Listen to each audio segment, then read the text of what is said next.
नवी मुंबईतील अक्षता म्हात्रे आणि यशश्री शिंदेचं हत्या प्रकरण चर्चेत असतानाच पुन्हा एकदा नवी मुंबईत आणखी एक निर्घृण प्रकार घडला असून लग्नाला नकार दिल्याने एका तरुणानं 24 वर्षीय तरुणीवर लोखंडी रॉडने हल्ला केला। इंडियन एक्सप्रेसने या संदर्भातील वृत्त दिलं आहे। गेल्या काही दिवसांपासून महिलांविरोधातील गुन्हे वाढत चालले असून प्रेम प्रकरणातून हत्या होत असल्याने पालकांनी धसका घेतला आहे।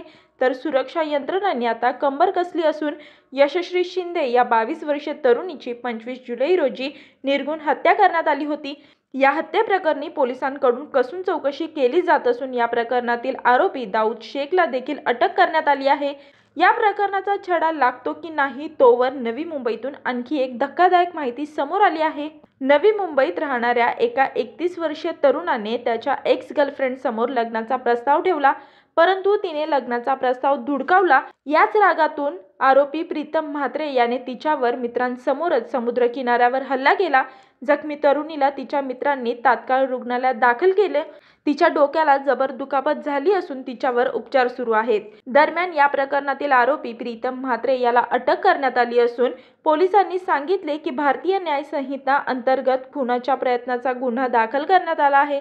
तर पीडित मुलगी ही एका शाळेत काम करते असे पोलिसांनी सांगितलेल्या माहितीतून समोर आले आहे।